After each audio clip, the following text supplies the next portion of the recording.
are hurtling toward the day when climate change could be irreversible. Rising sea levels already altering this nation's coast. China's capital is choking in its worst pollution of the year. 5% of species will become extinct. Sea levels rising, glaciers melting. If we do nothing, the picture of the world is one of absolute devastation. There's no convincing scientific evidence for man-made climate change. We're spewing 162 million tons of human-caused global warming pollution into it every single day, as if this is an open sewer. Satellite data demonstrate for the last 17 years there's been zero warming, none whatsoever. It's why, you remember how it used to be called global warming? And then magically the theory changed to climate change? Sure. The reason is it wasn't warming, but the computer models still say it is, except the satellites show it's not. We are in the beginning of a mass extinction, and all you can talk about is money and fairy tales of eternal economic growth. How dare you? Drill, baby, drill. Drill, baby, drill. You can have the best capitalism and global capitalism in the world, but if people are dead, they're dead. It's over. Enough is enough. The world is at a breaking point. Catastrophic climate change, biosphere collapse, and a global energy crisis have been met with apathy, denial, and despair. It is going to take everything we know and love. Like clockwork, our corporate overlords present us with two untenable options. Submit to an Orwellian itinerary of energy rationing and population control, or ride the status quo into the abyss. Both sides are right, and both sides are wrong, which means both sides are missing a critical piece of the puzzle. Since the early 2000s, we have seen an increasing number of unauthorized and or unidentified aircraft or objects in military-controlled training areas and training ranges and other designated airspace. Some of them appeared to remain stationary in winds aloft, move against the wind, maneuver abruptly, or move at considerable speed without discernible means of propulsion. That's pretty intriguing. I think I would, without discernible means of propulsion, I would say that we're not aware of any adversary that can move an object without discernible means of propulsion. The phrase unidentified flying object is a deliberately obfuscating term. What it really is an alternative energy and propulsion device. This is the real reason for the secrecy. These technologies, if they were disclosed, would end fossil fuels, pollution, and poverty overnight, and usher in a new era of abundance, freedom, and peace. Instead, they have been kept secret for over 100 years. Dr. Steven Greer, the world's leading expert on UFOs and extraterrestrial intelligence, has been advising presidents and heads of state for 30 years on the urgency of the situation. We don't have much time left.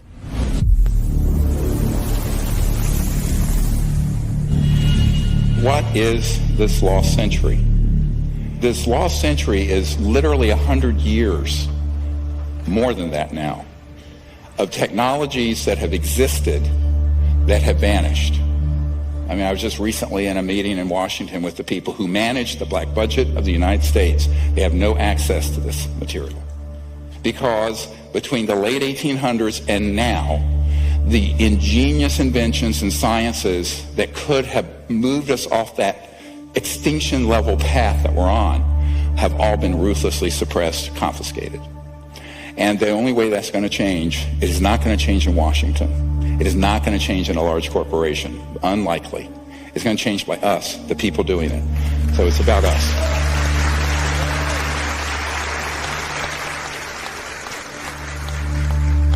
Let's look at this. You know what this is? Dude, this is a fucking drone, bro. There's a whole fleet of them. Look on the ASA. My gosh. They're all going against the wind. The wind's 120 knots from the west. Look at that thing, dude. This is an alternative energy and propulsion device. These are things that have existed all the way back into the 60s. But the one that they call the Tic Tac here off the coast of San Diego, the white one, looked very much like this. These have been made by the Lockheed Skunk Works. And my favorite letter of all time, the head of the Lockheed Skunk Works, Ben Rich, look at the date on it, 1986.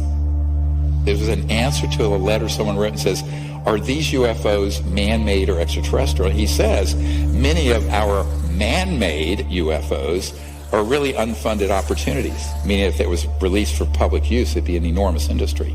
Every meeting I go in Washington, I said, see that thing you guys are all talking about? That's Lockheed Skunk Works. They have left us behind, and everything we see out in our world today is absolutely a construct. It's an absolute construct. The internal combustion engines are obsolete. The nuclear power plants are obsolete. The coal fire plants are obsolete. We have the wind generators, those are obsolete. The solar power, it's all obsolete.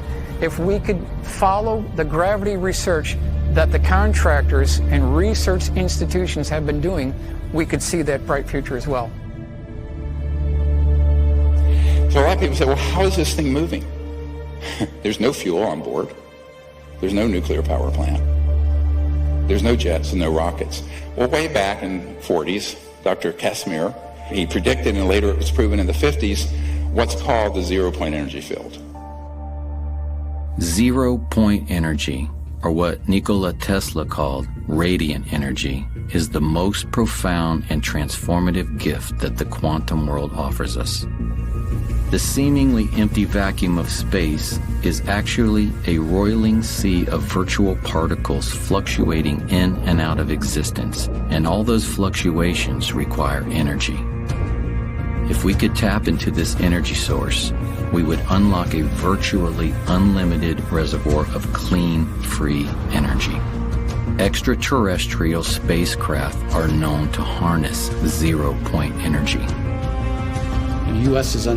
scientists' understanding of what this was an energy device that used zero-point energy. That's what they referred it to as zero-point energy. And it was connected in such a manner that this device could power, from a very small flashlight or a very small watch up to a city. And power was determined by what the demand on it was. The implications of free energy go far beyond bringing monthly electric bills to zero or running a car without gasoline. Most of the cost of making anything, from growing food to building a skyscraper, is the energy of pulling raw materials out of the ground, shipping, processing, shipping again, and so on. If the cost of energy goes to zero, the cost of agriculture and manufacturing becomes negligible.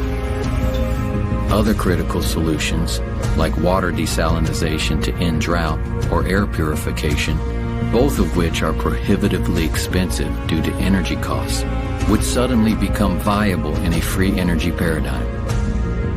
A new world where humans live in perfect harmony with nature is possible within our lifetimes.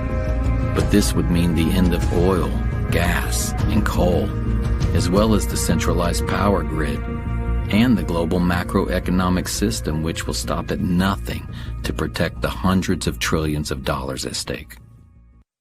The consequences of keeping all this secret. We are in the process right now of doing something that I've termed planeticide, the deliberate killing of an entire planet with malice aforethought through greed and stupidity and power. All the damage we're going to see in a few minutes, totally avoidable.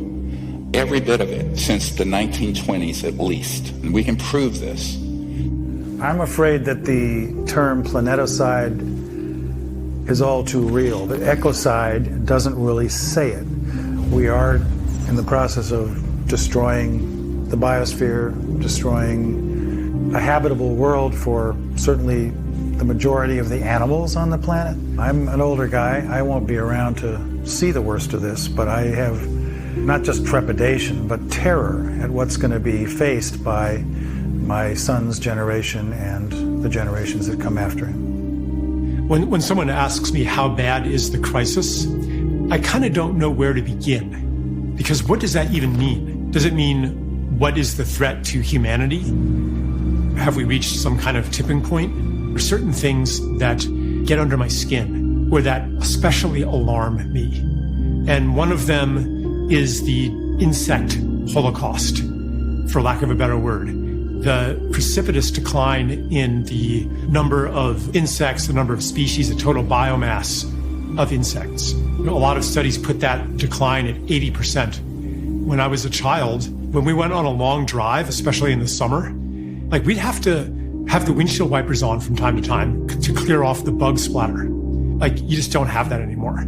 Insects are like the foundation of the terrestrial food chain. Like you can't have a thriving ecosystem without thriving insects. This is the sixth great extinction that's happening on the planet, and it's 100% man-made, all of it.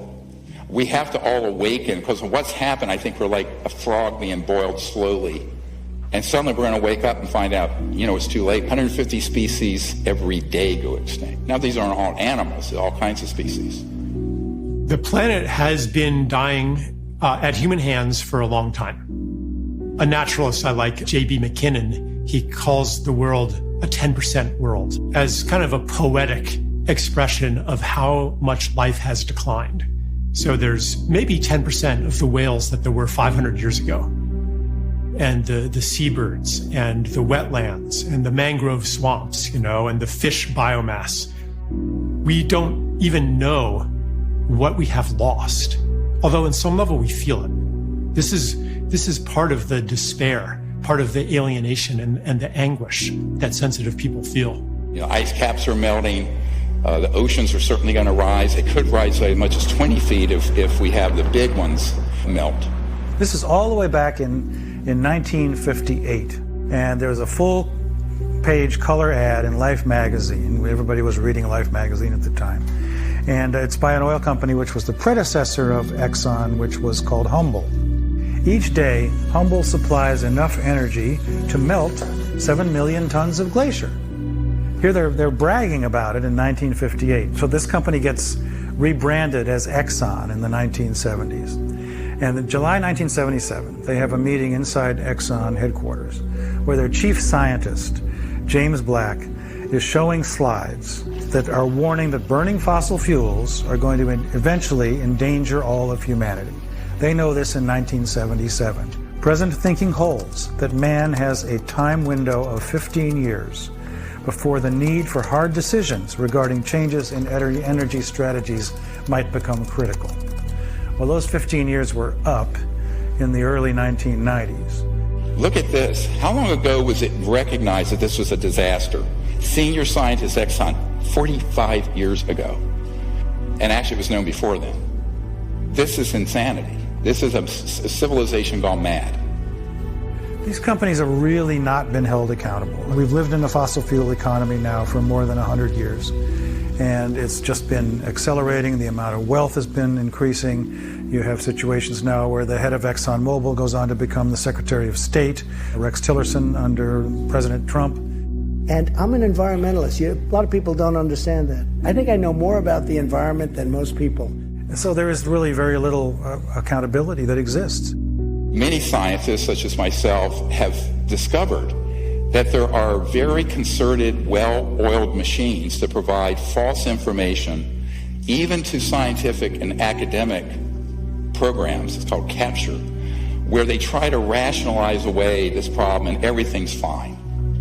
One company, Exxon alone, has funded more than 40 different groups to keep alive its campaign to deny the worst impacts of climate change. There was a guy named Martin Hoffert, and he's a professor of physics at New York University, a consultant to Exxon for their climate modeling during the 1980s. And he said this: the advertisements that Exxon ran in major newspapers raising doubt about climate change were contradicted by the scientific work we had done and continued to do. Exxon was publicly promoting views that its own scientists knew were wrong, and we knew that because we were the major group working on this. This was immoral and has greatly set back efforts to address climate change. Here's a case where the Canadian government ordered the scientists not to disclose the extent of it. So what you get in the media is a very sanitized version of this problem, which many people believe we may have already gone over the edge of the red line, how far we can go without a safe return to a sustainable civilization. China is the world's biggest greenhouse gas emitter by a huge margin. And if there's anything clear so far coming out of this year's Communist Party Congress, it's that coal is having a bit of a revival in the world's second largest economy. A senior energy official said China will give full play to coal as ballast in the country's energy mix. Why are we digging stuff up out of the ground when we haven't needed to burn coal since about the 1920, 1930 time period? Here's your solar panels. I had to replace my solar panels with more, and they all end up in a landfill and they're toxic. You know, we're working in a paradigm, whether it be fossil fuels or what is being proposed as new energy, that isn't going to work. I'm certainly not opposed to renewable technologies, but they are dependent on weather. They're dependent on how much wind there is in an area, or they're able to harness of the sun. And they cost an awful lot to bring up to speed.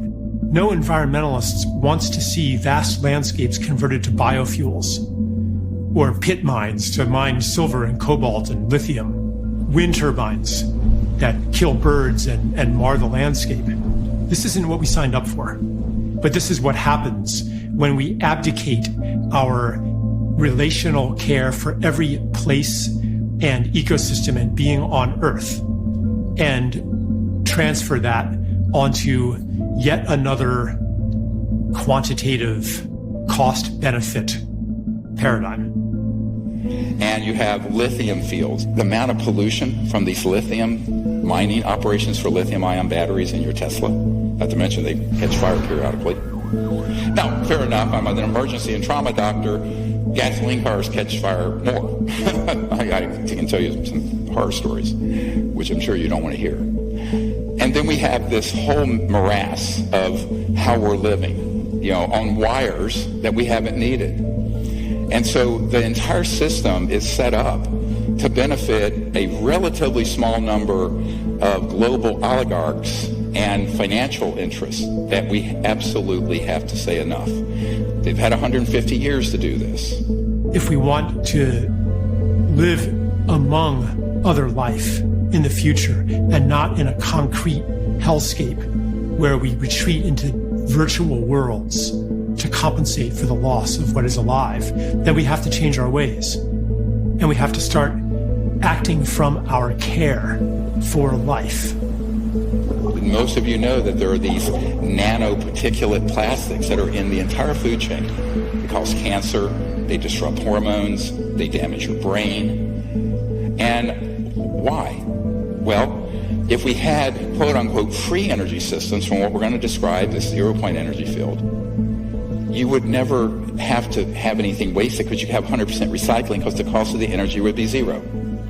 And then we have all these famines happening around the world because of the absolute social injustice of a system that is driven by greed and scarce resources. When, as Tesla pointed out, there's an infinite amount of energy to be tapped in what has now been quantified as the zero-point energy field. How do you tap it? Now, mainstream science says it can't be tapped. It's there theoretically. Not true. And you're going to find out how untrue that is. International Panel on Climate Change, which issues annual reports about the dire state of things that we're facing. It says in their latest report that over the next decade alone, between 32 million and 130-some million people are going to be driven into poverty because of the changing climate in their countries. 3 billion people, almost half the world's population, has no way to cook their food. They have no way to heat. But what they're doing, they have to survive, is cutting down the rainforest and cutting down the scrub and shrubs in the desert. You have what's called desertification, where you have the growth of deserts going on exponentially. You can take maps from 40 years ago and now and just see the growth of this dead zone. Why? You have 3 billion people that don't even have, even if they had access to fossil fuels, they don't have access. This is how they're living. It's not only that 3 billion people don't have access to energy sources, it's also that their way of life is under constant assault by our own, primarily through the financial system.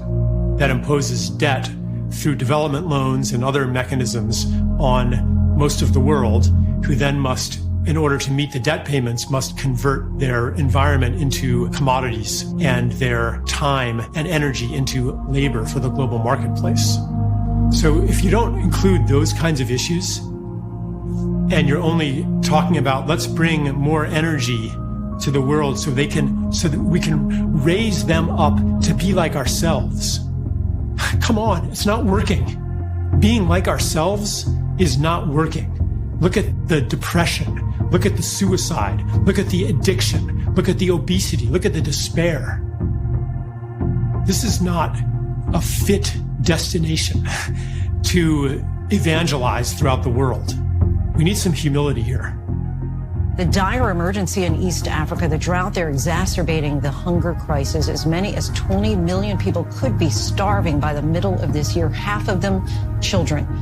I firmly believe there can be no peace on this planet without justice. And there can be no justice when half the population of the world is required to live in abject poverty. It's a direct result of the world's energy system. So I always liken this, we're living in this sort of the Truman Show. It's a perfect metaphor for the world we're living in now, where, the people who are saying we need more oil, gas, and coal until we get something to replace it, they're right. Look what's happening all over the world. On the other hand, the people say we can't just keep drill, baby, drill and burning oil and gas and coal because we're destroying the biosphere. And they're right. Now, when both sides are right and both sides are wrong, someone's been had. We've been had by people who want to deceive us and think that we're actually having a legitimate debate about energy and the environment. We are not. We're all Jim Carrey living in this Truman Show of a construct. So everyone's saying, well, we don't have enough fossil fuels coming out, and the density of energy from solar and wind isn't enough, so let's build more of these. Well, then you're stuck with 1 million years of toxic, life-killing waste from nuclear reactors. Greenhouse gas emissions would only decrease, according to a recent study, by 4% if we double the amount of energy that we're getting from nuclear power by 2050. Well, that's not a very good statistic to think about. Most people think when nuclear power plant is running that you're somehow getting energy from the atom directly. No. What you're doing is splitting the atom, as it were, creating a lot of heat that boils water, heats water. It turns a steam engine like a choo-choo train in 1849 coming out to the gold rush in California. That's all a nuclear power plant is, except you're stuck with 1 million years of waste. And this is the other problem. The distribution of the power from the point that you have the primary source, by the time you generate it, transmit it through the inefficient transmission lines, and then you're wiring in your device or your home, you've lost at least 66%. So 66% of the energy is completely wasted. So here's your energy grid. 12% is a new renewable. The rest is the old system. So if you plug in your electric car, 88% of the power is coming from gas and oil and coal. The entire world is running on an energy paradigm of scarcity, meaning that there's never more energy than we generate, and we lose that energy as we move it around and deploy it in different ways. And so energy is expensive, and energy is difficult to get to remote areas. And that energy is important because it's inputs in growing food, and it's inputs in manufacturing, and it's inputs in the economy, and it's inputs in all of these things that make people's lives better and that solve the problems that desperately need to be solved on the planet right now. Over unity is a very simple idea. It's that you're getting more energy out of something than you're putting into it. And according to mainstream science, that's impossible. What free energy devices suggest is that there is a limitless supply of usable energy that's always coming into reality, and that we're not living in a universe of fundamental scarcity. So over unity is more than just a breakthrough that's going to live its life in a technical paper. It's not that. It's really the ability of humans to liberate themselves. Yes, there is a history a long history of over-unity systems. For example, Nikola Tesla had one. Basically, his big magnifying transformer that he had on Long Island was such an over-unity system. He got the entire Earth itself in resonance. Everything going on is feeding energy into the Earth starts to feed energy into that wave that he created. So he gets a lot more energy in his resonant wave fed from outside, from the environment in the interior of the Earth. His idea was you could then put in a tap on it anywhere else on the world and extract it free. And of course, J.P. Morgan's take on that was, that's foolish. You can't put a meter on it. So that actually doomed much of Tesla's career at that point when Morgan found out that Tesla, was going to produce the energy freely. But I love this quote. If you want to find the secrets of the universe, think in terms of energy, frequency, and vibration. Now, the reason he said that is that when you use what's called a very high voltage system, you can tap in to what Professor Casimir called this zero-point energy field. Some people call it the quantum vacuum. Other people, like Professor Dirac, modestly called it the Dirac Sea. And we just tested a device last month in the Arizona desert, you'll see in a moment, that is based on that. Nobody is really trying to get, for example, over unity, more energy out of something than you put in, because it's assumed that that is impossible. Well, that might be impossible, but only if you don't really understand the fabric of reality itself. They just can't believe it, especially engineers, because I know how we were taught, right? There is no vacuum energy. You're just a kook when you think so, right? If they took a little more physics, they would go, well, maybe. It's not a small thing. It's not a matter of finding proof for some technology, for some invention, and convincing everybody of it. You can't convince somebody of something that so totally contradicts their basic assumptions about the universe. But what if there's a pool of energy available to us that we didn't even think was possible because we're operating on these 100-plus-year-old assumptions? We can't find this excess energy simply because no one's looking for it. So-called empty space isn't really empty at all. It's actually full of energy. So instead of being like kind of a quiet, empty lake, it's more like the froth at the base of a waterfall or something. But when you go to look at the numbers, you find out that there's enough energy in the volume of a coffee cup to evaporate all the world's oceans if you could get it all of it. And here we have a car from 1921 running without a plug. Now look at this old car. And it was pulling energy out of, they just said, out of the environment. They couldn't quantify what, but they had the correct frequency, and this had a battery and some wiring, and it was running around without being plugged in. Memo to Tesla Motors, go and research this. Get rid of your plug-ins. And this is one of my favorite, 1902. A farmer and engineer named Stubblefield with Tesla, he had something they called the Earth battery, or the Stubblefield battery, and it had rods going into the Earth and some wiring, and it was picking up this magnetic flux field of the planet, and he was running his farm, and Tesla was there with him. 1902. So when I say 100 years, lost century, no. I do not wish to talk about it myself, but I've been a victim of quite a bit of suppression. So has any other legitimate researcher in this area. The government is protecting the interests of the oil industry because they're in bed together. Tremendous amounts of contributions for politicians come from these huge companies, and these huge companies have been covering up for years what we're doing to the planet. Today, we don't have so much big kingdoms. We have cartels. We have a whole set of cartels in an area, interlocking corporations, and behind this, we have a few people who are quite wealthy and who own most things. Any time we have a very powerful cartel or set of people that control a lot of things, that resists any means of changing its inflow of control and its inflow of funds and money and its power. You know, everybody's trying to be the big monkey. It's really as simple as that.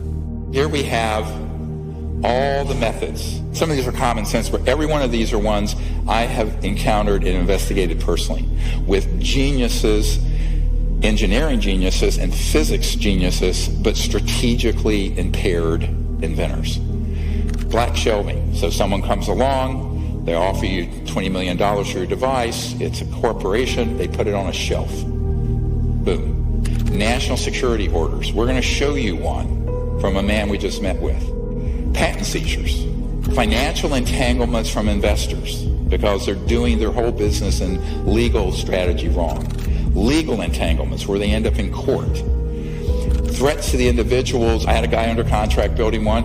All you had to do is have some thugs come in and say, you, your wife, you're dead, you stop this. And he stopped. And then scientific fraud. The more powerful the agency, the more powerful the group, the more powerful the cartel, the more they will resort not only to legal means, but to extra legal means to suppress their competition.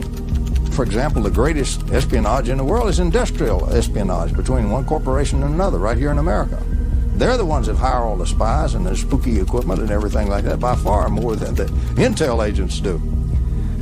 And it's not one cartel, so there are many, many groups in energy, and each of those has become very powerful in its own area, and each one does not wish to see simple little electrical taps pulling out enormous energy from the vacuum. They would much rather see you burning a lot more oil and so forth. So there's something nefarious afoot. It kind of makes sense from I'm threatening an oil monopoly and things like that. I said pretty early on, the problem is suppression. It wasn't really how do I make a free energy machine. It's how do I not get suppressed? Because what's the point? If you make it, you're just going to get clobbered. And then you have a really big one, media corruption. Well, why doesn't everyone in the world know these things have existed? Because, as you'll see in a little bit, the media at a certain high level have operatives from the intelligence community who kill stories on demand. And then the worst, of course, when it works. It's not totally mafia type stuff. It's not like, you just flat get shot. There's some of that. The typical threat to the family, right? Just typical mafia, right? It's not just watch The Godfather, see how they work, right? There's an interesting record of people that have come up with new alternatives to the oil and gas industry who have met untimely demises. I don't know if you'd say that's true in terms of Nikola Tesla specifically, but he was hit by a taxi cab back in the early 1930s and didn't die immediately, but then died alone in a hospital room a few years later. When they found out that Tesla had passed away in the Hotel New Yorker, they came in, they had the manager of the hotel open the safe, and they took all of Tesla's papers. So here you have an actual FBI document, and the Department of Defense is demanding they turn over what they seized in 1943. Now, this used to be an urban myth. Oh, well, he had these secret inventions and papers, and the government stole it. No, it's right here. That technology and what was in those boxes, what was written in those papers, we do not know, and we may not ever know. So they go in, the FBI takes it. Here the Department of Defense years later is saying, we want all those papers that you confiscated in 1943 upon Nikola Tesla's death. And then you have just flat out patent confiscation through national security orders. Look at this. This is 12 years ago. 5,135 inventions seized under national security orders. In 1971 list includes patents for solar photovoltaic that were subject to restriction because they were more than 20% efficient. The most efficient solar panel you can get right now in 2022 is 22.8%. These were way past that in, how many years is that? 51 years ago. Okay, we're not talking about an extraterrestrial spacecraft or anti-gravity or gravity control. We're talking about just a super efficient solar panel. Those are confiscated. This is one of my favorite statements of this report. One may fairly ask if disclosure of such technologies could really have been detrimental to the national security, or whether the opposite would be closer to the truth. Yeah, we hear the words vital interests of national security. Well, what we're really talking about there in terms of Iraq, for example, in the early 2000s, which was all trumped up. There were no weapons of mass destruction. That's what was being touted by the media, Sir Judith Miller at the New York Times and others, to justify what we were doing to get rid of Saddam Hussein. But in fact, the only national security implication of that was the oil industries, what they get from it. But again, what does national security mean here? Oil, gas, petrodollar, Goldman Sachs, JP Morgan Chase. That's the national security in the abused, corrupt system. It's a policy that the military seems to feel is necessary for national security. However, at this point, we often wonder, 50 years after World War II and the Cold War, whether such sequestering is necessary, especially when fossil fuels are a major cause of global warming. So here we have a man. He was fired, Dr. Tom Vallone, he's a PhD physicist. He was a patent examiner, and he saw these amazing technologies being confiscated. This is not a conspiracy theory. And he blew the whistle. They fired him, because he saw things that would save the planet. Now, this is way back in the 80s or 90s. Patent sequestering, which is actually called secretizing, public needs to know at least that every major military agency has a representative at the patent office. Patent Office in its current approach is it's actually breaking the law. It's trying to make happy the physicists who are with American Physical Society to keep them in power with their ideas, you might say, and withhold from public use good inventions that could solve our problems, like the energy crisis. Boeing had just finished some work on some propulsion system. Boeing had done it for the Air Force, and they finished the job. And then they applied to their customer at the Air Force for permission to use it on Boeing's commercial airlines, and they were denied. An example of the ongoing suppression of things that seem to be innocuous and a slight improvement in technology.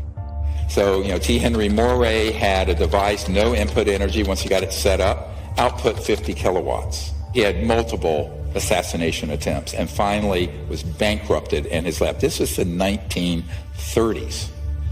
There is absolutely no question that T. Henry Moray had a system that produced about 50 kilowatts out of a 55-pound box. There's all kinds of skullduggery that happened there. The Russians even tried to kidnap him at one time. It reads like a James Bond movie, but it's real. It really happened, and it really happened here in the United States. Here's a friend of mine. He was a Wright-Patterson Project Blue Book guy, but when he retired, he built a device that you could put on the air intake of a car. This is in the 80s, where you would get anywhere from 20 to 40% more range, miles per gallon, on conventional. I treat air, and out of air, I make it more than just providing oxygen for the combustion process. There are combustion-stimulating molecules and radicals generated in this process. Thunderstorm in a bottle. He had his lab vandalized, everything stolen, bomb threats, etc. This is a colonel who put his entire life savings into something in the 80s that would have been a game changer. But it wasn't a free energy device. It wasn't something just running out of the 0 point. It would have just gotten more efficiency and cleaned up the air. The Environmental Protection Agency is a bit of a dictatorial police agency. They call themselves a protecting agency, but they are a police agency. EPA cannot approve a fuel-saving device. They put out reams of documentation stating that something will not work. This gentleman actually took a device from a Russian immigrant and another and kind of packaged it. He didn't actually understand it that much. And you had 26, almost 27 watts going in, 7,460 watts going out, and tested and verified by multiple labs. Gray started developing this idea 8 years ago. For the past year and a half, he's been trying to get someone in the U.S. government interested. So far, he's had little luck. Gray says he's been getting the same reaction he got 30 years ago when he first proposed his theory. Get this guy out of here, he is crazy. But Gray says it's paranoia. The scientific community isn't willing to accept teachings opposite all previous learning. And the military aerospace industry is afraid to admit decades and billions of dollars worth of research have been wasted.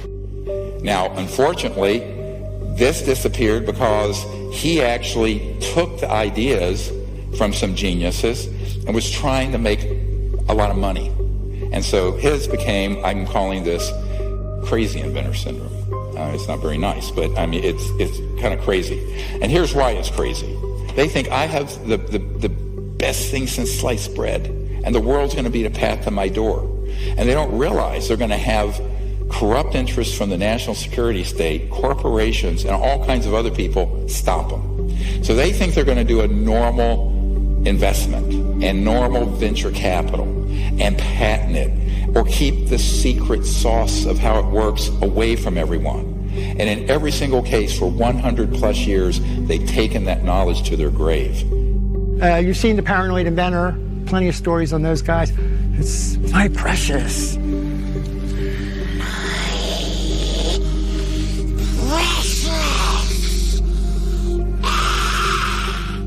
I can't share my secret.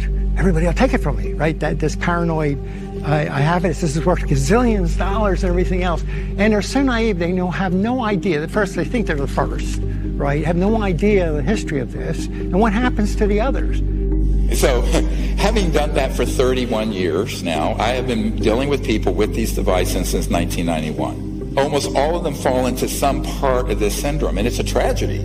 You'll see the device, I'll have engineers come in and test it, they go, oh no, I'm going to keep it secret, nobody can know but me, and I need to make a bunch of money. They want to be the next Rockefeller of energy, and the next thing you know, they're dead, or the device is confiscated, or it vanishes in a buyout. So this guy had the same problem. He had a device, they have it there still running. But they think that no one can know this but them. They're buying into the paranoia. My answer is open source it, dump it on the internet, blockchain, or any way you can. You have no patent, no intellectual property. The whole world knows about it, and every scientific lab in the world can reproduce it. We're going to get to this strategy in a minute. That's how we go. We've got to do that.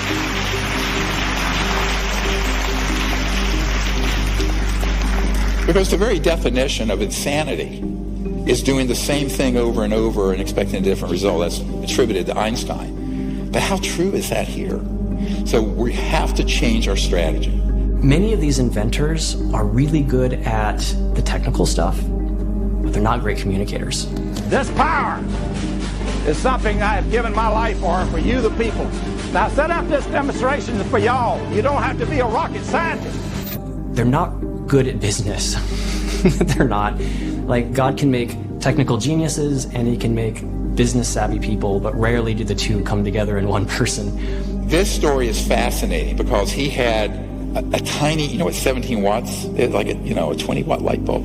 It was putting out 200 watts, 10 to 15 times more output than input. And this is in the 80s. This is 40 years ago. I was not convinced probably on the first 3 times that I saw the device and saw it tested that indeed it put out more energy than it took in. I am convinced now. I was a little bit prejudiced, and like all people that come up with devices like this, you think they're wrong, and so you go down to prove them wrong if you're that interested. And I was not able to prove him wrong, nor were the people that I was with able to prove him wrong. And here's what happened. He kept the whole thing so secret. It was going through a patenting process, but even the patent application left out a lot of the secret sauce. Most of these inventors do this. Fatal mistake. And what happened is that it was all covered up, that he actually was taken to court. Patent office said, even though he had proof that it worked from multiple very esteemed scientists, patent examiners, that proved that the thing actually did as he said it did, and he got nowhere. He took this to his grave. Look at this video that you're going to see in a moment. Mr. Newman has been fighting for a patent for years. Many, therefore, considered it ironic when a federal judge appointed the former head of the patent office, William Schuyler, to decide if Newman's device did or did not work. Mr. Schuyler, who is also considered to be an expert on electrical engineering, didn't take long to make his decision. In a report of the special master, Mr. Schuyler states, evidence before the court is overwhelming that Newman has built and tested a prototype of his invention in which the output energy exceeds the external input energy. Therefore, there is no contradictory factual evidence. For the layman, that means the machine works. The expert then goes on to say, the patent office finding that such a machine is impossible is clearly erroneous. Mr. Schuyler also found that the patent office intentionally did not consider the formalities of Mr. Newman's application for a patent. Why wouldn't you go along, again, with a master that's former head of the Patent Office, who has credentials that the judge called outstanding? Why wouldn't you go along with the man that you recommended in granting a patent? You ask mean questions, don't you? I think you'd have to address that question to our present commissioner. Are you acting on his orders? You might say that, yes. There you go. Operability or utility is a rejection that virtually none of the patent examiners, and there's almost 5,000 of us, were allowed to use in any of our applications. The supervisor particularly always said that, that's something only if you're dealing with energy inventions. So what we find is that throughout the Patent Office, that rejection for something that we personally would feel would not be operable was not a judgment we were allowed to make, except if we're in that security department that deals with energy and propulsion types of inventions. Here we have a brilliant device, again, almost 40 years ago. Look at the input and output. Test it over and over again. 0.3 milliwatts. Output, 223,000 watts. That's 22.4 kilowatts. That's plenty to run your car, your Tesla motor. Now, continuously output, if needed on demand. So this little thing that looks like a cigarette pack, when he died under mysterious, they said a heart attack, it's all kinds of evidence he was killed. This is real, usable power. It's stable. It is not transient. It is not noise. And it is not any other kind of spurious effect. This is a real effect. It's all coming from that little tiny box sitting behind the 500 watts of power. Behind the lamps, that little box is putting out all of that power, well over 500 watts, and yet it is receiving less than 1/3 of a milliwatt of input power. This is April the 30th, 1987, at about 10:30 p.m. in the home of Mr. Sparky Sweet, the inventor of the very first vacuum triode. This is a most historical occasion. I was altered when I saw it because my view was that you could be anywhere then in the universe. You could be in a cave, you could be anywhere, and you had energy. This was overwhelming to think that I could have energy and the whole world could have energy. That all of a sudden we were on an equality economically. We didn't have to worry about the energy sources. The rest of that power is coming out of the surging energy of the vacuum. And this little box that you see right here, solid state, no moving parts, is the vacuum triode that's doing this very practical and historical work. He was shot at once with a silenced rifle from about 300 yards. The only thing that saved his life was he was an old guy and very feeble. He was stumbling as he coming up the steps and he fell down. He just flat fell down on the steps, caught his foot and fell right forward. And as his head went forward, the bullet went right by where his head was. And of course, the assassin was never found.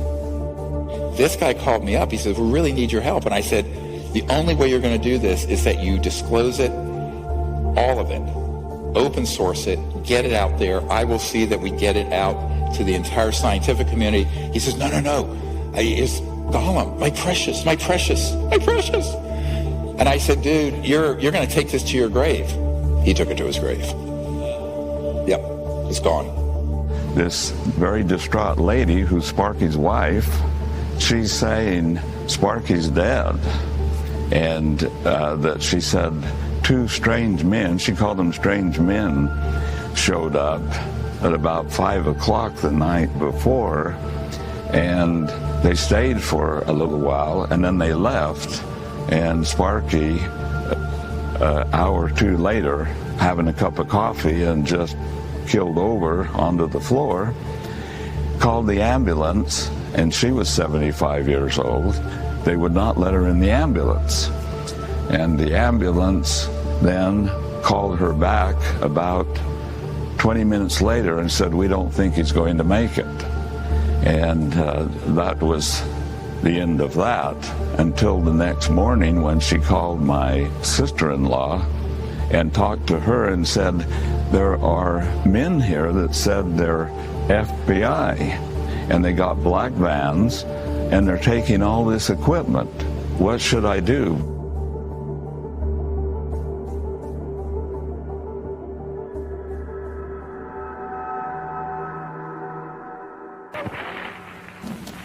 Good afternoon and welcome to this edition of Eyewitness Newsmakers. I'm your host, Doug Miller.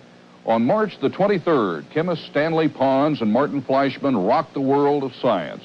They announced that they had achieved cold fusion in their laboratory at the University of Utah. The promise of a cheap and a plentiful energy supply grabbed the world's attention.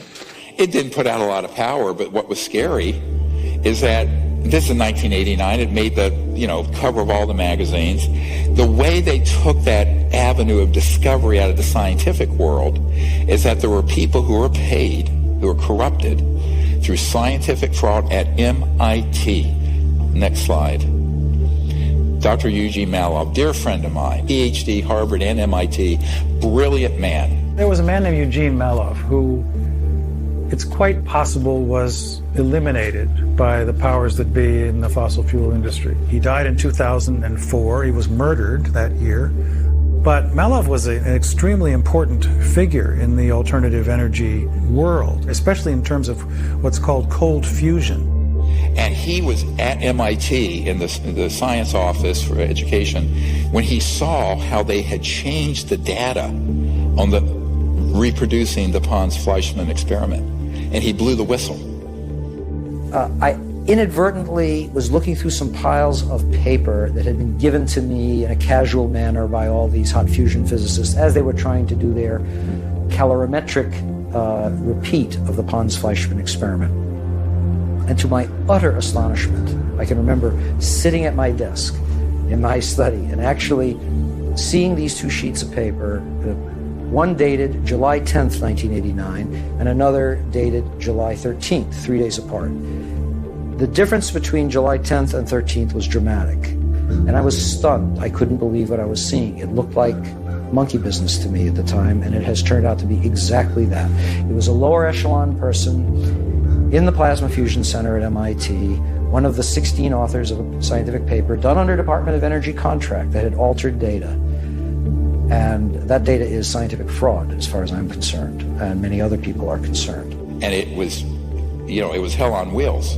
Finally get someone who brings him a 0-point device, solid state, no moving parts. And I said, Gene, we need to get this out to the public very quickly. Oh no, they want to keep it secret. I begged him and I begged him and I begged him and I begged him. He was beaten to death when he was over at his parents' home and was killed, murdered, made to look like some thugs. They were thugs, but it wasn't a random murder. And the device vanished with him. Good friend of mine, dear friend. What we really had was a threat to the scientific establishment. The threat of it even being implied as real and having monies, shall we say, being diverted from their favored programs, and that was a threat. No question, there was an actual threat of that happening.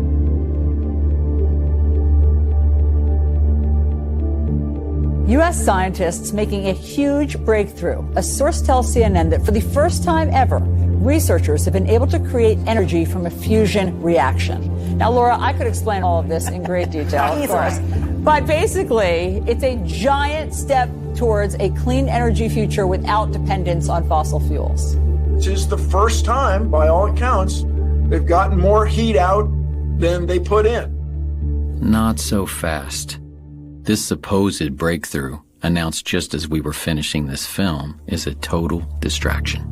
The net gain, 0.1 kilowatt, is enough to boil a kettle of water and not much else. But what is truly baffling is that they are not counting the actual input required to power the lasers to get the machine going. When you count the energy it took to generate the fusion reaction, it's actually a 1,200 times net loss. Furthermore, fusion reactions can generate heat in excess of 3 million degrees, which would ignite the oxygen in the surrounding air if a breach ever occurred. Everything about this is, at best, wrong, at worst, fraudulent. So why is this fake solution being pushed by every media outlet on the planet, when we have had real solutions hidden in classified programs for 100 years? Different people have different devices. Of the ones that have promise, there's certain themes that keep re-emerging. The first theme is torsion physics. Torsion physics is a fancy way of saying something that spins like this and something that spins like this. Think of it as like an hourglass shape. I think that it has to do with it representing the way energy moves in the universe.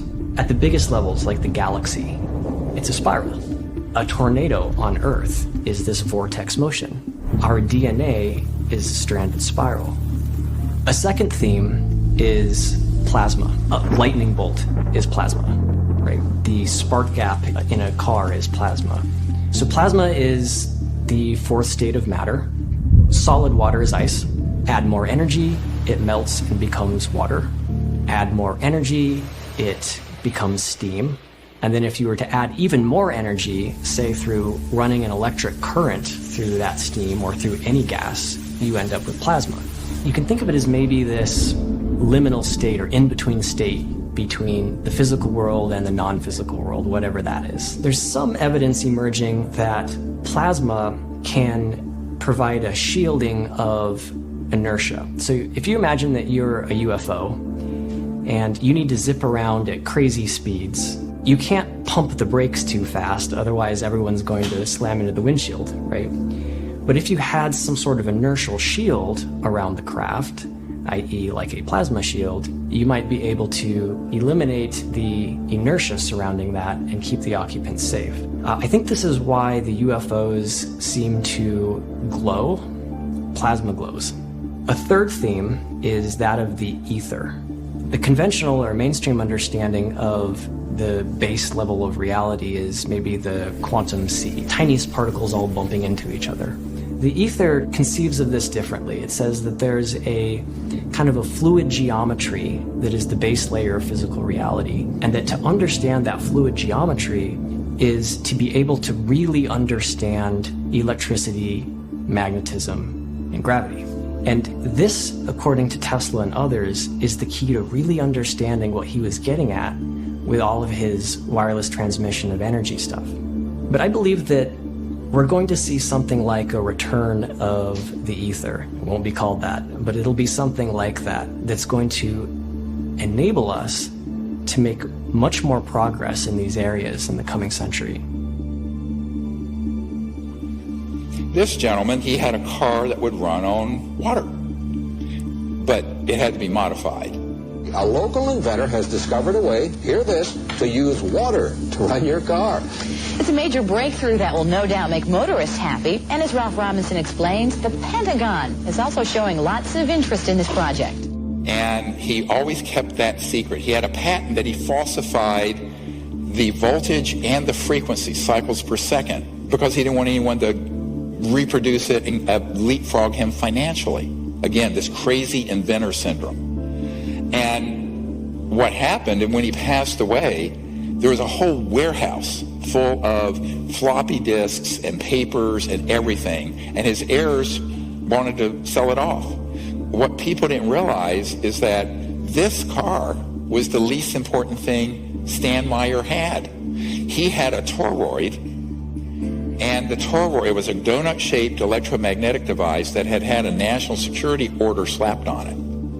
Because I was going to get it and openly disclose it. Though the scientific establishment may have ignored the likes of Meyer, the powerful military-industrial complex certainly hasn't. Over the past 10 years, Meyer says he's been quietly approached by many influential organizations who would never admit publicly to their involvement with him. This was a disaster. If we had a few $100,000 we were going to offer, but we made it clear we were going to open source it. Well, they had a group, an engineering group from Michigan come in, who had a lot more money because they had a big backer. And they were going to monetize it, keep it secret, try to repatent it, all the usual crazy ideas, which would be great if you're just developing a new software program, but not something that's going to change the world forever. Can't do it. They were working on a couple years. I get this hysterical call. He says, Dr. Greer, we need your help. We need your help. He says, they're on the run for their lives. They've been sabotaged. They've had death threats. And my advice was, forget about Gollum and be in my ring, and my precious ring. In this case, it was literally a precious ring. Just put it out there. I will help spread it. We will build these up independently, have labs test it, and you cannot put that toothpaste back in the tube. You squeeze it hard enough. He says, yes, you're right. It's probably the only way. But they think they can find a safe country to go to. I said, you're going to have to go to another star system, my friend. I literally said that. No way that's going to happen. So sure enough, I find out a few months later, I'm meeting with a high-tech guy in Orange County. That entire team was assassinated. The one survived. It was just crying like a baby in this man's office. Technology shows that we can release energy up to beyond 2.5 million barrels of oil per gallon of water and do it safely.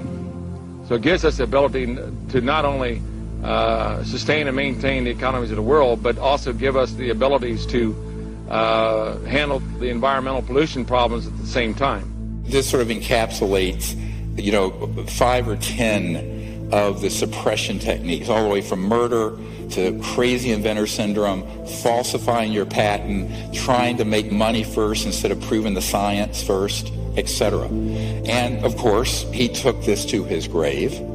He was poisoned and killed at a Cracker Barrel. An ignominious death, if ever I heard one. Stan Meyer's water engine points us to a deeper mystery concerning energy in our universe: microscopic ball lightning. The late physicist Ken Shoulders developed a technology called charge clusters, which are likened to ball lightning. When they are discharged, they actually tap into the zero-point energy field. This is where most of the power in Stan Meyer's device was coming from. Like Stan, Ken Shoulders faced terrible suppression. And so I met with this CEO, and he says, yes, they approved a $5 million grant from DOE so we could develop this further, because one of the effects it had that they were really pursuing was putting low-level, initially, radioactive waste in these charge clusters, and it would cause isotopes that were non-radioactive to be created. What does this mean? You clean up all the radioactive waste. However, the phenomenon, the reason it was doing it, was that it was actually activating, as it were, this baseline energy field that's at the fabric of space and time. And that's what they didn't want out. So in the rarest of events, that grant was published, and these vicious people who want to keep all this stuff secret went into the Secretary of Energy's office and said, pull that grant. And they pulled it. Another technology to harness the power of ball lightning is being developed by a team of engineers in Florida. They have successfully tested several prototypes that allow any internal combustion engine to run mostly on water.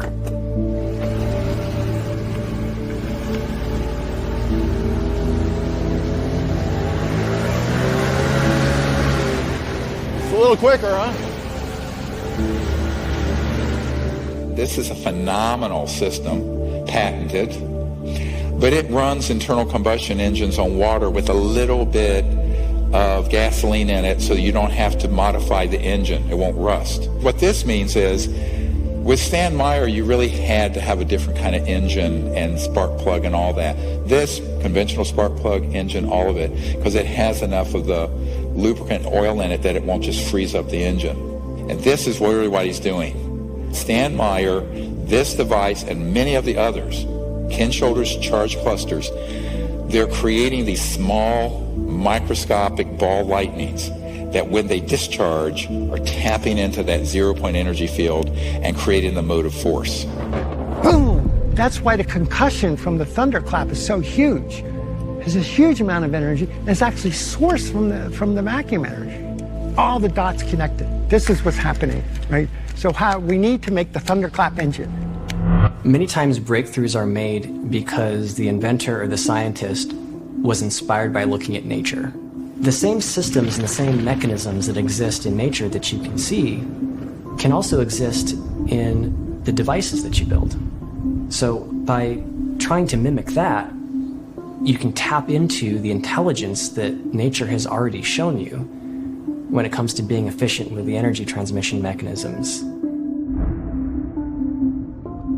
Another current technology was recently investigated by Dr. Greer and his engineering team at an undisclosed location in the Arizona desert. 1, 2, 3, 4, 5, 6 magnesium alloy specially configured plates. This thing's the size of a nice-sized shoebox. The circuitry you see on the right is a misdirect because the guy has crazy inventor syndrome and thinks he can keep it secret and make $1 trillion.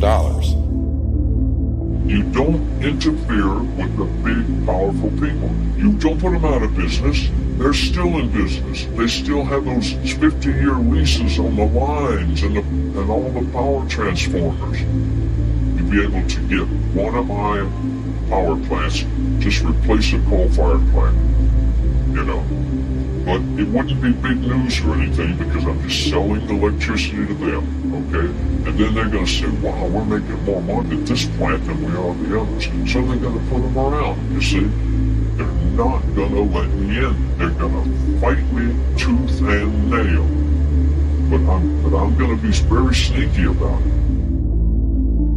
This thing, for 3 years, had been sitting in this near a chicken coop in his backyard out in the desert, putting out 3 kilowatts of power continuously, and we cranked it up to 5 kilowatts. No input power. And it's running off the magnetic flux of the space around it that he can tune to any place on the earth so it's correct, and boom. This thing, solid state, no moving parts. We just saw this. But he's a textbook case of making every wrong decision. Tried to patent it. Well, you'll see in a moment what happened. He ended up getting put in prison for a week. He has had sabotage, death threats, murder of people around him. Yeah, I spent 8 days in that jail. When I went before the court, the judge said, come here, Doug. And he says, read this. You sign it, you go home. You don't sign it, you go to jail. And all it was is I will not ever in my lifetime, ever, through me or anyone else, if anybody else has manufactured these, I'll go to jail. And here's the secrecy order he was slapped with. But look at the date. 1984. It's almost 40 years ago. So, doing the same thing, patent office, people think this is a myth. No, here's a secrecy order. See, so I don't want to go through that again. Scared my family and everybody. So now what we're going to do, we're going to be very quiet. I'm going to build my 1 megawatt. It'll take 2.5 years to build it. Because it's very complicated. I gotta acclimate it to the earth. Technologies like this and countless others will never see the light of day without a radically new strategy. Dr. Greer is preparing to launch a multi-centered, state-of-the-art research and development lab that will develop zero-point energy technology, live streaming 24/7 for security and transparency. All research results, data, and plans would be released to the world open source, freely available to the public and the scientific community. This will require broad public support to make this a reality. With this strategy, zero-point energy is achievable, but it is only half of what has been suppressed. Now we get into the really cool stuff. Look at the dates. 1919, Pakowski-Frost experiment, where they actually had high-frequency systems where things levitated, defying gravity. And then T. Townsend Brown, and he had very high-voltage systems, electrogravitic, they call it, where high voltage would cause this lift effect and would actually create, if you will, a bubble, an electromagnetic field that would allow an object to move at enormous speeds and free of the forces of gravity, what's called gravity control. An Office of Naval Research report on T. Townsend Brown's electrogravity device includes a transcript of a conversation between Major General V.E. Bertrandius and Lieutenant General H.A. Craig. Bertrandius remarks, "It sounds terribly screwy, but Friday I went down to a place called the Townsend Brown Foundation, and believe it or not, I saw a model of a flying saucer." Townsend Brown was an independent experimenter, and he actually worked on, as you can see, very large replications of saucers that he believed were vital for a different type of propulsion. The big question is, can I prove this? This I consider to be a very serious Rosetta Stone. This is Young Men magazine. The article is titled, "The G Engines Are Coming." By far the most potent source of energy is gravity. Using it as power, future aircraft will attain the speed of light. Now, in this article, they give you the names, they give you the time frame, they give you the dates, they give you the defense contractors, universities, and research centers that are actively pursuing cracking the gravity barrier. They talk about the Lear Corporation, the Sperry Rand Corporation, the Bell Aircraft Corporation, all trying desperately to crack the gravity barrier. And it's clear from the eyewitness testimony, they've done it. And then we have Michael Schratt to thank for this, great archivist and historian. And he's found these journals that date from the 50s, one, 1956, where the big buzz in the aerospace industry was anti-gravity, quote unquote, the G engines, gravity engines.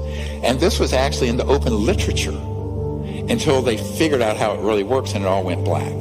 Now, where did they get the technology? This was an interesting crash retrieval. This is prior to Roswell. This is November 1946. This was seen by a courier who went to Wright-Patterson Air Force Base, and he had a guard, an MP who he was friends with. And this guard said, "You know what? I got something I want to show you." So he brought him into this facility at Wright-Patterson Air Force Base, and there was this craft sitting there. And this little red dot that I have here shows you the attempted point of entry. They were using a diamond-tipped drill bit to try to get into this craft. So the question is, if this is one of ours, why would they be trying to get into this? So is this the beginning origin point of a reverse engineering program? You know, some of the UFO crash retrieval material, we've looked at it and we found that the materials used are very strange.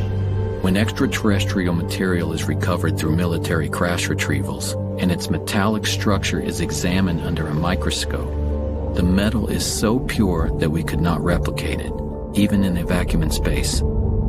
This is because extraterrestrial crafts are not manufactured on a Ford assembly line the way humans would manufacture something. Everything in the material universe has a frequency and a corresponding sound vibration that creates and sustains its being. Extraterrestrials manufacture objects by first creating a resonant frequency. For instance, the frequency of a flying saucer. This is a sort of vibrational blueprint that interacts with the substrate of the physical universe, pulling into existence from other dimensions atoms and molecules that then organize and condense into the structure of the object being created. In this way, extraterrestrial material is literally manifested into being, like transdimensional 3D printing or Star Trek's replicator technology.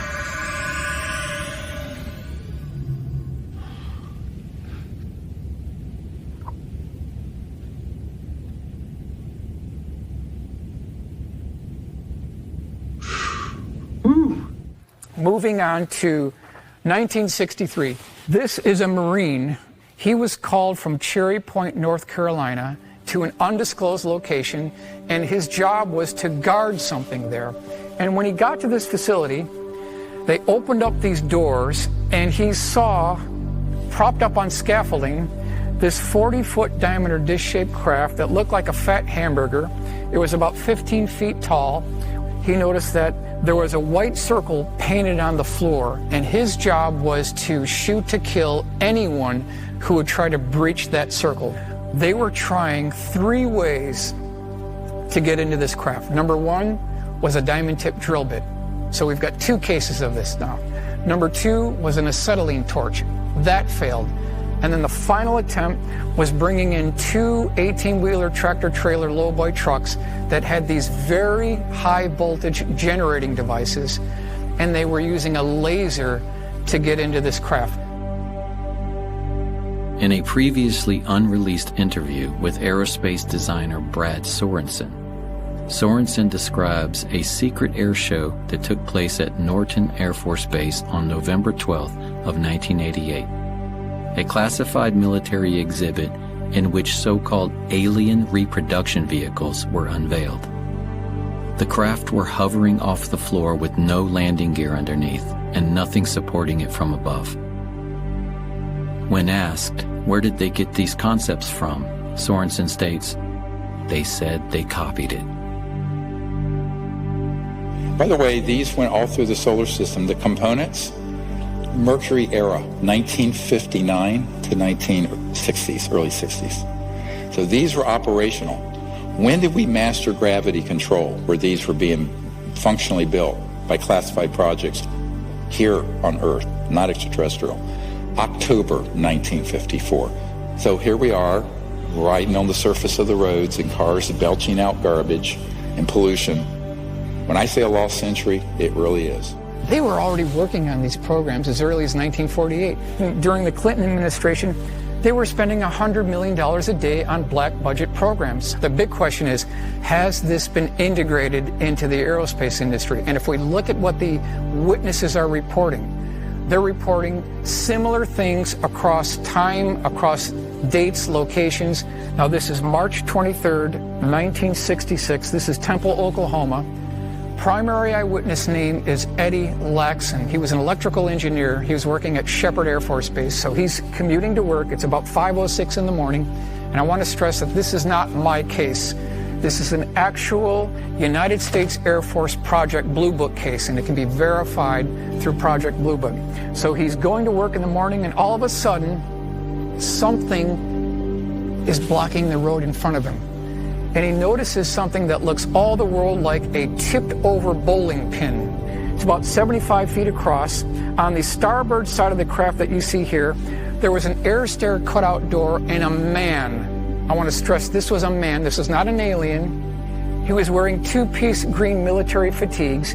He had a baseball cap with the bill turned up, and he was shining a flashlight near the bottom of the steps. Above this air stair door, there was an interesting stinger or spire that tapered back and swept back to the end of the vehicle. And at the end of this spire, there was about an 8-inch diameter sphere. And that's interesting because I keep getting reports from the eyewitnesses of spheres and balls and protrusions and prongs sticking out of these UFOs. And if you look at what the eyewitnesses are describing to us, and you look and examine high voltage electrical equipment, it's a match. I believe I can make a case that the components that people are seeing on these UFOs are off-the-shelf high voltage electrical components. When this gentleman, who was this military green fatigue gentleman, when he noticed that he was being watched by Eddie Laxon, he scurried up this ladder, he slammed this door shut, and then there was a high-pitched drilling noise. This craft levitated off the ground and then took off like a spark on a grinding wheel and made no sonic boom whatsoever. This is back in 1966. Rockets are obsolete. Solid rockets are obsolete. Jets are obsolete.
So how can all this be true and we're still flying jets?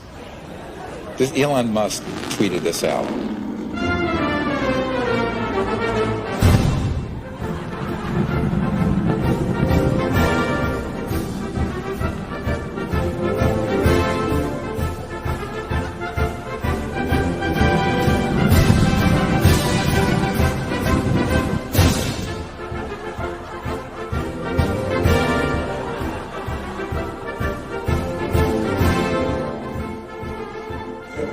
That's all very comical. It's not comical when astronauts I know have friends that died in this, the Challenger tragedy. Flight controllers here looking very carefully at the situation. Obviously a major malfunction. We're awaiting word. They're holding their breath just, I'm sure, as everyone else is. In the center of the fire and the smoke, you can't see any form of what was once the shuttle. Here they are, going up on a Roman candle 40 years, 50 years, 60 years after we already had gravity control.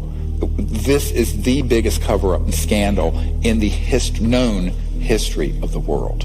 Full stop. We've already got the technology to do away with solid rocket boosters.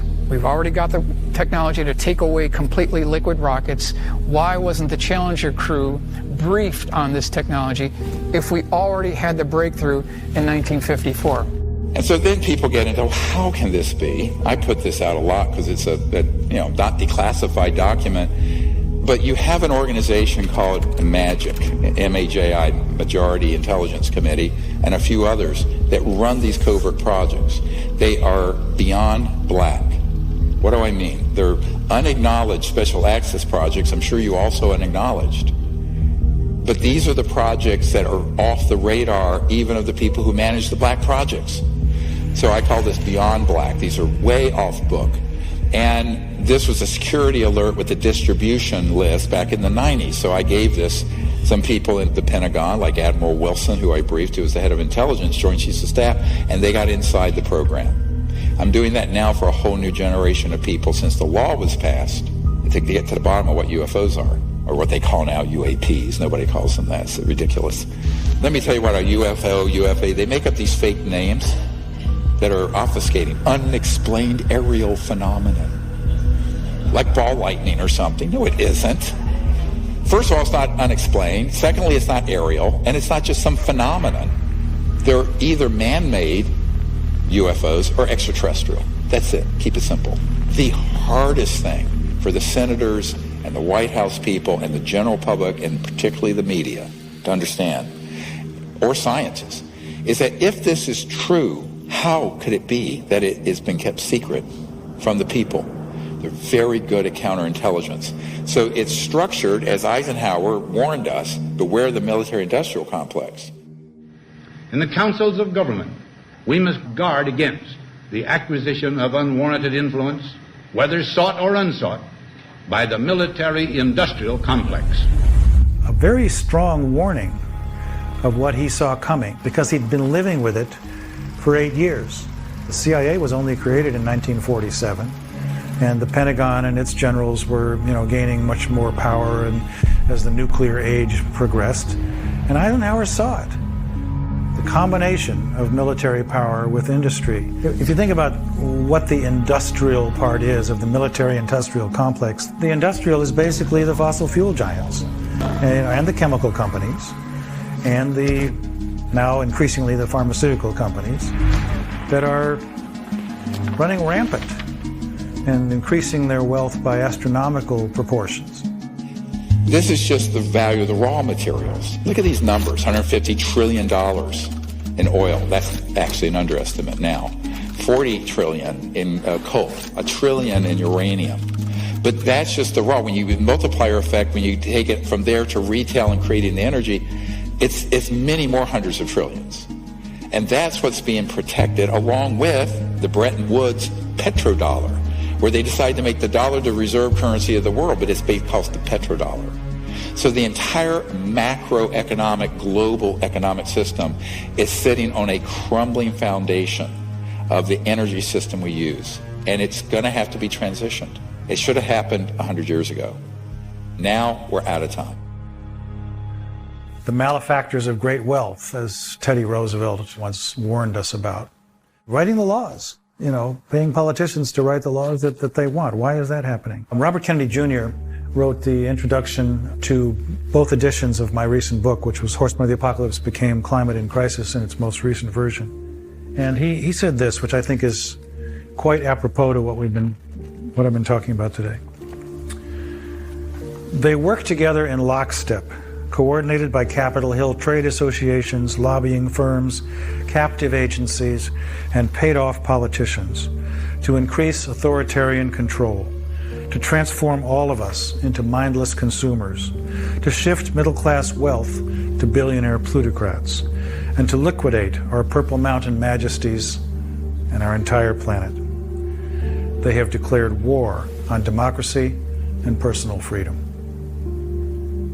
A shadowy government with its own Air Force, its own Navy, its own fundraising mechanism, and the ability to pursue its own ideas of the national interest, free from all checks and balances, and free from the law itself.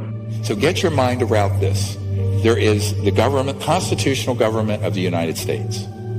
And then there's this other secret government operation, which has more money, more power, more technology. It is a criminal enterprise. It is not sanctioned by the president, and it is not sanctioned by Congress. And yet they're using our tax dollars and are raping the planet and destroying the earth and impoverishing half the planet. That's what we have to fix.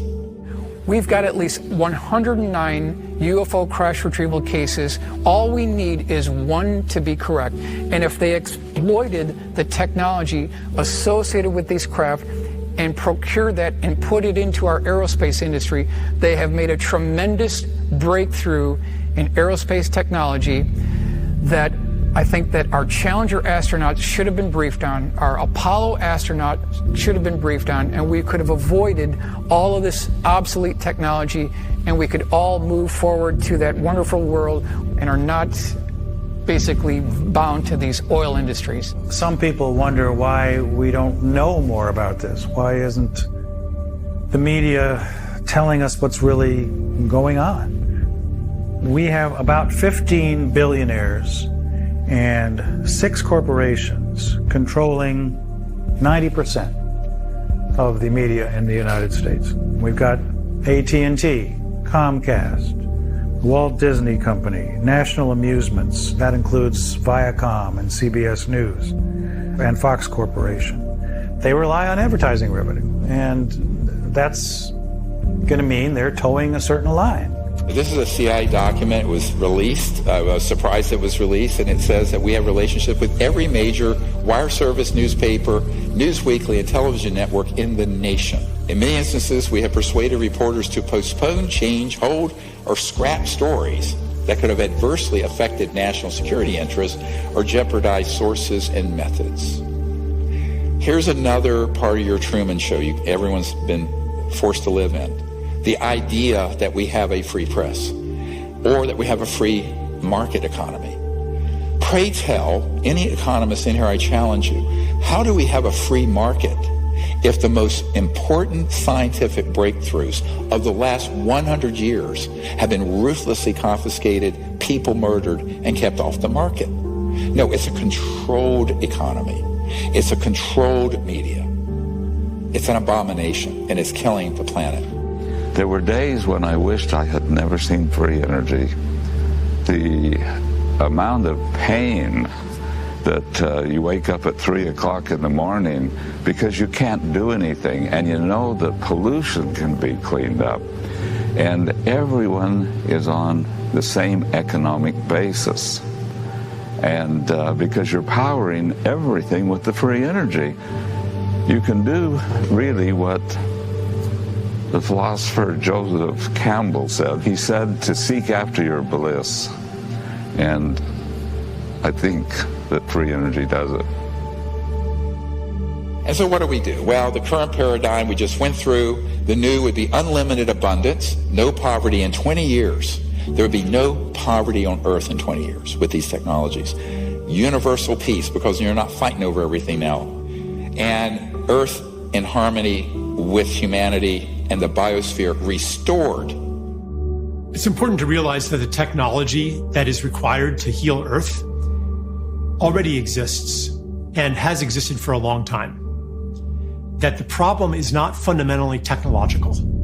If we came into coherence around the goal of healing Earth, we could do it in 5 years because the capacity of life to heal is just incredible. But we're just in the way of it all the time. I mean, even look what happens if you stop paving over a parking lot. In 5 years, cracks appear. Weeds are growing out of it. In 15 years, you see chunks of pavement here and there, and trees are growing. In 50 years, you don't even know a parking lot was ever there. In order to maintain Earth in a state of ugliness and unlife requires constant effort because the power of life to live is so strong. That's what life wants to do. It wants to live. We only make 100 million cars a year. If we converted like that, which is not going to happen, all manufacturing of automobiles to these zero-point energy generators, it would take, do the math, 15 years. We barely have 15 years left. The date I've been given, 2035 to 2040, and we're done. The scale of the transition is almost unthinkable. There are an estimated 14 million kilometers of paved roads across the Earth. There are many millions more of power lines comprising the so-called smart grid. A real smart grid would be no grid at all. We need a compassionate transition. Instead of displacing millions of workers who support today's energy infrastructure, we must enlist them in the radical transformation of our world that lies before us. You've all heard of the Hopi prophecy, probably. There are two lines on the Hopi prophecy. Right now, our entire planet is on the line, the upper line that terminates. We're an extinction level event trajectory. That's the path we're on. There's another line in the Hopi prophecies, and that's one that we have to jump onto that goes on and on forever. That's our choice. We, the people, have to choose it. It is not going to be done for you like a Ouija board in Washington or at Wall Street. We're going to have to unite and do this ourselves. You can imagine a civilization that has figured out the over-unity question as being one in which the centralization of power, and therefore the centralization of the inputs necessary for the growth of civilization, becomes more decentralized. So rather than these power stations that are clustered around big cities, you can have energy generation mechanisms in every home. And this is why it's a new world, because it's the power to the people. And what it means, it's literally not just electric power and energy, but actual political power. And in the industrial era, from the 1800s to now, it's gotten more and more concentrated.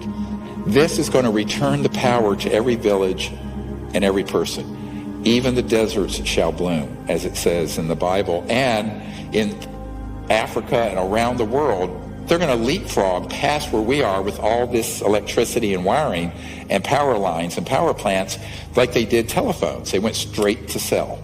But this is a bigger leap where all over the world, all these impoverished areas, every little village and community will have its own energy generator for pulling water out of the humidity of the air. We have the technology to do that now. Why isn't it used? Because it uses a lot of electricity, which is polluting and expensive. It'll be a global village, all interconnected, but also all self-sufficient. Complete local self-sufficiency with no pollution. That's the world we could have had beginning in the 20s.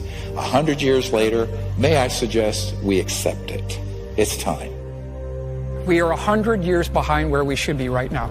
Why are we still pounding metal nails into boards to build houses? Why are we still loading up shipping containers on tankers and taking 2 months to get here?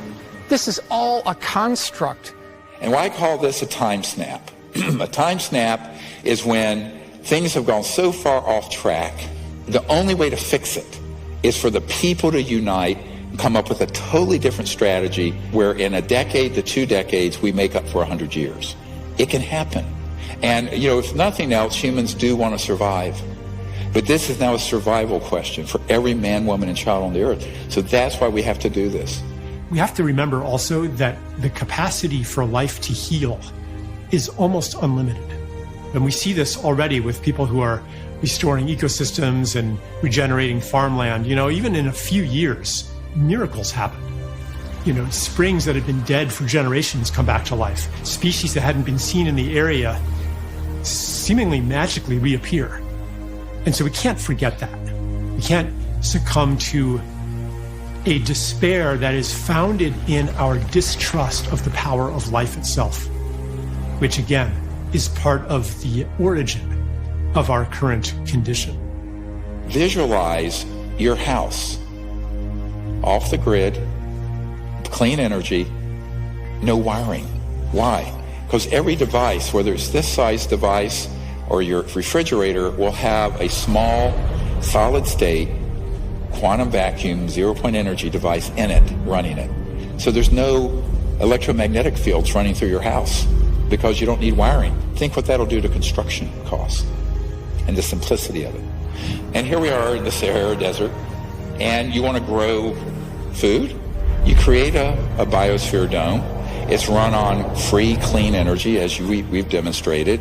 You're growing oranges. You can grow crops.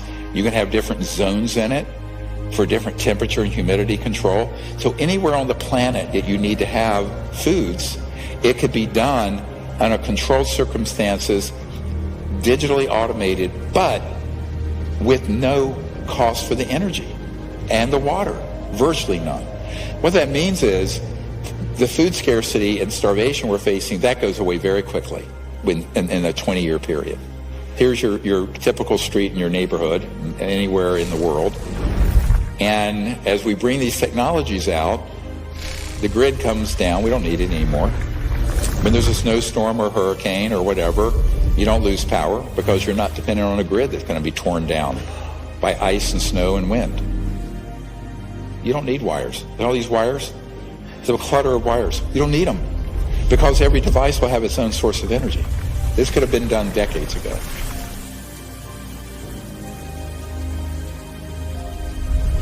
As we bring these out, all these freeways will be replaced. All the lines and power lines will go away. We can float above the surface. And in every city in the world, we're going to see this transformation. Every village in the world. And then we have these cities, eventually where you're just floating. There are guided pathways. The ground is pristine. And then we're going out into space. So everyone remember where our destiny is. Our destiny is not just Earth, it's the whole cosmos. How is that going to be possible? The only way we're allowed to go outside our solar system is if we become a peaceful civilization. Otherwise, it's locked down. We are considered a planet that is dangerous and armed. Each one of us is very invested in the world as it is. We've built careers, relationships, and goals based on a world that doesn't include ETs and anti-gravity and free energy and healing devices and all this cool, abundant stuff.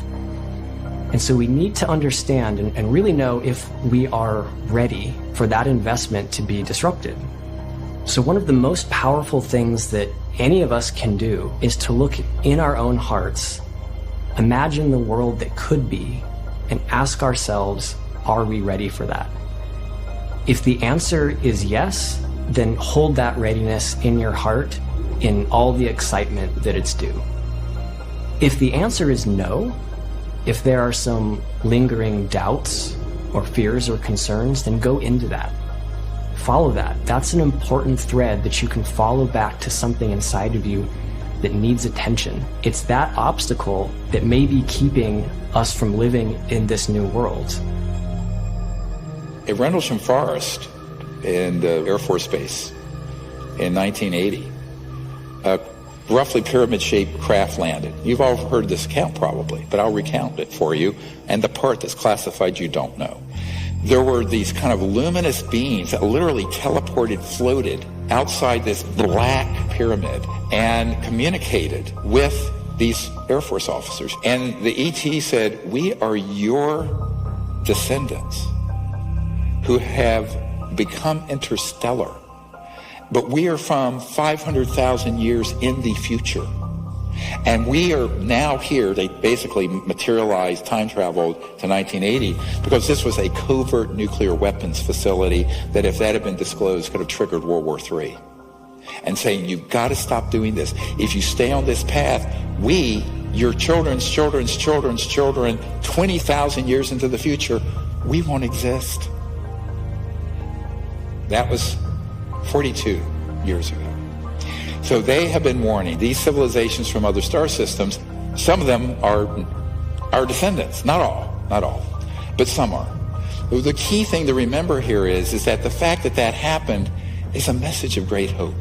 It means that there is a chance, a good chance, if we reach into our higher consciousness and we go forward with a strategy that isn't based on materialism and greed. This is a massive undertaking, my friends, but I'm convinced we can do it, but we have to completely rethink how we live, how we act, and the whole business model of what we're doing. And if we do that, here's the world we're going to have. We will be remembered as the generation that pulled ourselves off the extinction line of the Hopi prophecy and moved on to the one that goes on forever.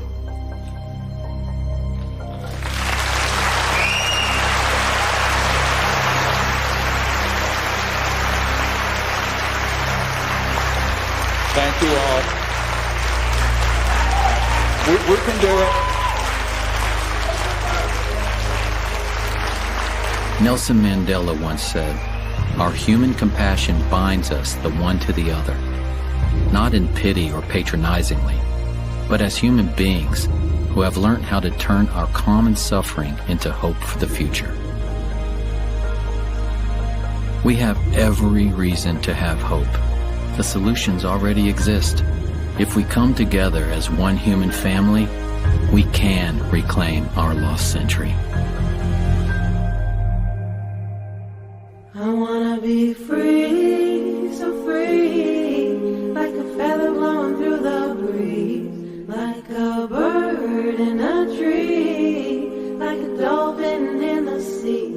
I wanna fly high, so high, like an eagle in the sky. And when my time has come, I'll let it all go with a sigh. Pachamama.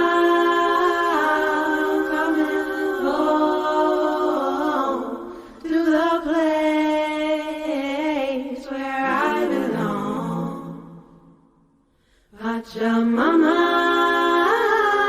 coming home to the place where I belong. I wanna be free, be me, be the only being that I see. Not to rise and not to fall, be at one with love and all. There is no high, no low, except inside your heart, and be just who you are. Pachamama,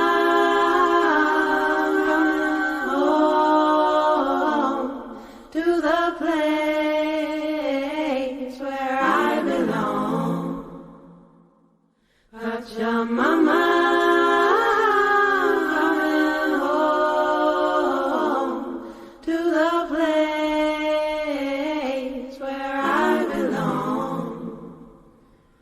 Pachamama.